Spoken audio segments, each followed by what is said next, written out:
This square, So that painting is here. yes, this square before the earthquake of 1755 looked like this. Okay, Oh, wow. and this building was the royal palace. Okay, So that would have been. it was that would have been there, isn't around here, exactly, Yeah. opposite to where we're standing. And that was completely destroyed in the earthquake of 1755. Like, imagine if Buckingham Palace was destroyed in an earthquake and That's nothing crazy. remained. That's Yeah. basically what happened here in Lisbon. You'll notice a detail. There's an African boy here and two other Africans here on the side. They look well dressed as well. Yes. They all look well dressed, yeah. And here, this is another famous building in Lisbon which still stands. It's the Hieronymite Monastery, which is a UNESCO World Heritage Site. And you will find here an African street vendor, Oh yeah. okay, with a basket. Basically, the streets of Lisbon, the squares, they always felt the need to include African people. Okay, because they were part of the society for a long time and have been part of the society for a long time. So it wouldn't have been accurate without Africans, exactly. Yeah. So that's one thing, an observation that I wanted to highlight. Also, I wanted So to Africans have been here since, is it 14th century? since the yeah? 1400s, Since so 1400s. 15th century. And essentially, this is a map of the area before the earthquake. And you can see that behind the palace, you had this institution, which is the Casa de Guinea, the Mina, meaning the house of mines, or the house of slaves. So this is where slaves were kept after being disembarked. And also it was the institution that managed all the trade from West Africa. So that's gone now, isn't it? So It all destroyed in the earthquake.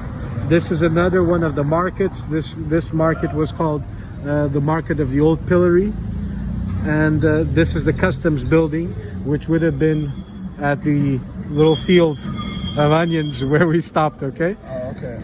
and here you had the table of slaves, which was the bureau that handed the title deeds to owners. Yeah. That kept the records of who were the slave owners. So you said that was a table of slaves, this one here? It was the name of the bureau, Okay. okay, of the institution that kept track of who were the slave owners and how many slaves were in Portugal. So is that where they done the records? That's where the records were kept, and it was the institution responsible for issuing the freedom papers. Okay, so when a slave was free, the documents had to be stamped and filled out in the customs building. So basically you couldn't just come and bring a slave, you had to basically register the slave. Oh yes, it all had to be registered. And at first, before Henry the Navigator died, when he was in charge, all the slaves were basically coming to the Algarve. When Henry the Navigator died and the Portuguese state and monarchy started to take control of the trade directly, they only could disembark in Lisbon, because now they were running the show from Lisbon. Okay? Yeah. And you said that Henry Navigator was a prince, isn't it? Sorry, let's just move Yeah, away a yeah, bit because it's noisy. So you said that Henry the Navigator was a prince as well, wasn't it? He was a prince, yes. Yeah. And basically, It sounds more like he was a dictator, because if he sent people out to go and do these quests, but he never actually went on the ship himself. he was a boss. Yeah, he was a boss. He was the boss of the show, basically. Yeah. Let's just cross here for a So second. who was his parents? His father was King John I of Portugal, and his mother was actually English, Philippa of Lancaster. Oh, okay. So his mother was Philippa Lancaster, Yeah. and his dad was John English. John I. John of I. Portugal. Of Portugal. Okay. I wanted to also point out, you see the plaque of the crown over there. at the distance, you see the building just ahead of us? There's a little plaque at the corner of the building with a little tiny crown just above it. Yeah, I think I can see it. Yeah, that's the spot where our king was murdered in 1908. Oh, wow. I'll tell you about it later on, because it is connected to Portugal, Southern Africa, Cecil Rhodes. It's loosely connected, okay? Oh, king murdered. Wow. Yeah. Regicide. Yeah. Museum of Bear. Yeah. I think you can actually also try the Mozambican and Angolan beer there as well. So that means the difference between John Hawkins and you said Henry is that John Hawkins actually was sent by the Queen to go and investigate West Africa, but Henry was someone who just sent people to do it, basically. Henry was the guy in charge. Yeah, he was in charge of managing that activity. Did he ever go on a ship? So never. He did go to North Africa when he was a young prince. Yeah. He took part in the siege of Ceuta. Ceuta, which is still a colony today, but it's owned by Spain. Oh, okay. It's you have Gibraltar. Yeah. Just opposite Gibraltar, you have Ceuta. Okay. And it's a real careful, huh? It's the other side here. Okay. I know, like in Mozambique, we also drive the same side as England. Oh, okay. Yeah. So here it's also like, at first it takes some getting used to, but you get used to it. Yeah, you have to, innit? Otherwise you'll die. Get run over. Yeah. But where was I? Sorry.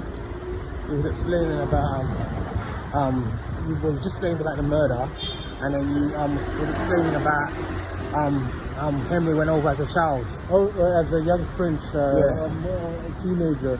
Yes. He took part in the siege of Ceuta, which was the first African possession or overseas possession the Portuguese took in 1415.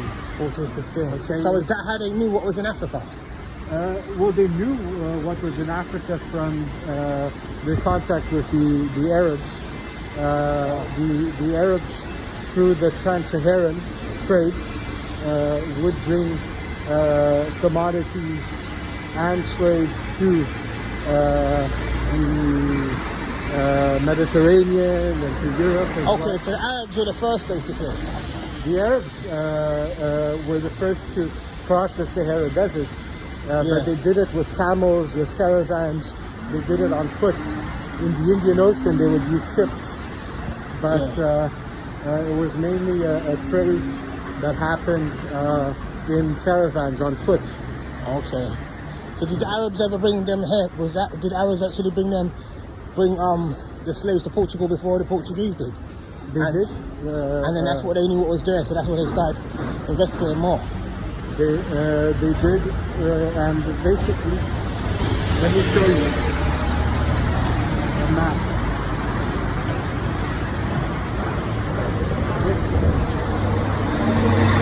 You see this map over here is the Catalan Atlas. Okay. So this represented the extent of European knowledge of the world before the Portuguese sailed. So they knew about India, they knew about China. This is how they pictured it. Okay. You can see Europe. You can more or less recognize the shape of Europe. Yeah. You can see the Red Sea, and then you can see North Africa. And these are the Atlas Mountains over here. If you zoom in on this corner here, you can see. Mansa. Yes, exactly.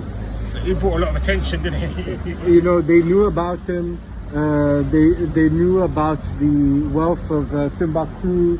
They knew that there was potential in Africa.